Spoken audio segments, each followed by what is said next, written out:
And ladies and gentlemen, at this time it is my honor to introduce the Queen Mother One of the United States, Canada, and Mexico, Her Most Imperial Majesty, Empress Nicole the Great.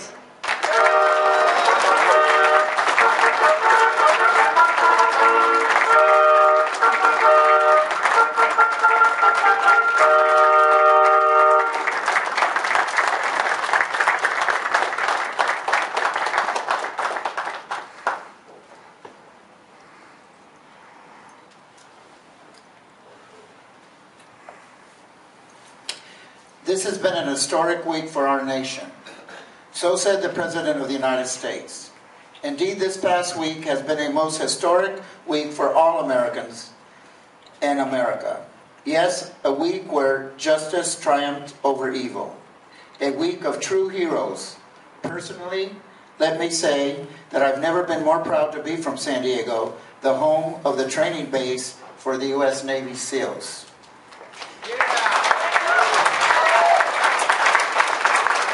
If you look up the word hero, you will see heroes are defined as persons of distinguished courage or ability, admired for their brave deeds or noble qualities.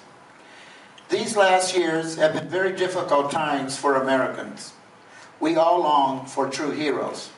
For gay, lesbian, bisexual, and transgender Americans, this last decade has been full of victories and defeats.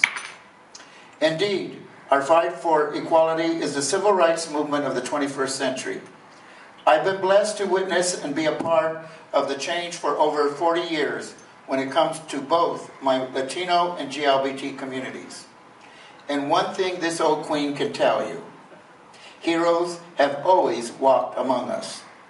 I come from a time when homosexuals were considered deviants, in a time where police harassed us and beat us, and gay men and lesbians could and were sent to mental hospitals just because they were homosexuals.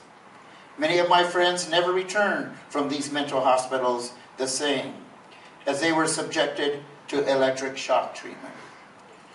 Gay, lesbian, bisexual, transgender heroes have always walked among us, even in the 1950s, 60s, and 1970s.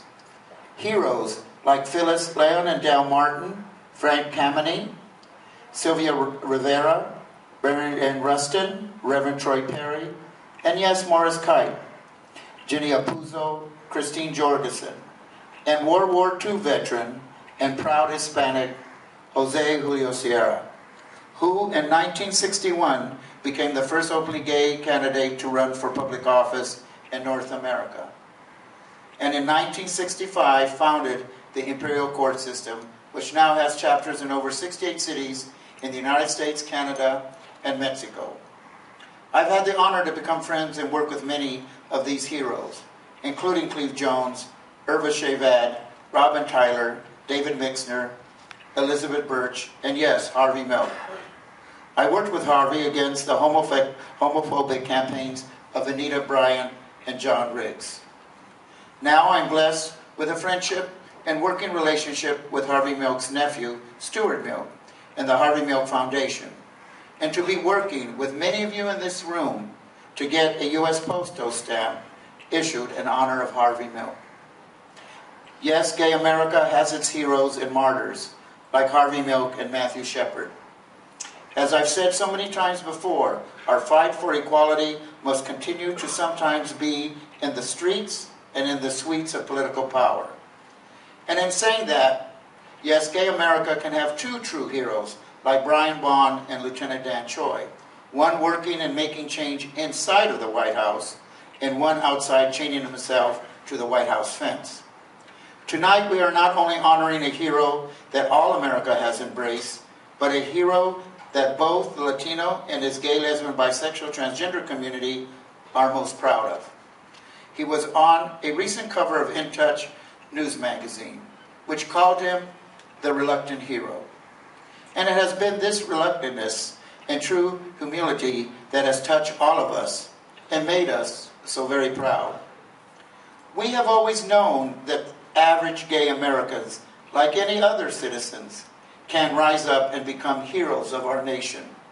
be it in 1975, when ex-Marine veteran Oliver Simple helped save the life of then President Gerald Ford from an attempt assassination, to 2001 and 9/11, when two gay Americans, one being the late Father Michael Judd, the chaplain of the New York Fire Department, the other soccer player Mark Bingham, who helped bring down that plane in Pennsylvania. They became American heroes to a grieving nation. And now comes 2011, in the making of another true American hero who we are honoring tonight. For out of the tragedy of the Arizona shooting came a true hero for us all, who helped save the life of Congresswoman Glenn Ford. My fellow members of the international court system, when you look up the origin and history of the word hero, the Greek definition is, and I quote, defender, protector, to save. This definition fits our honoree as well. I present the 2011 recipient of the International Jose Julio Sarria Civil Rights Award, Mr. Daniel Hernandez of Arizona.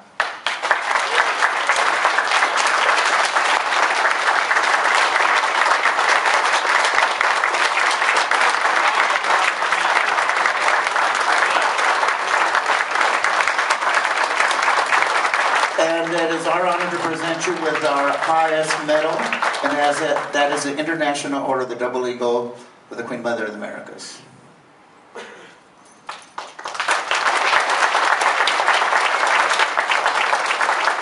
Thank you so much. I'm really glad to be receiving this award. I'm especially glad because I've been able to learn a little bit more about the ICS and the great work that they've been doing for decades.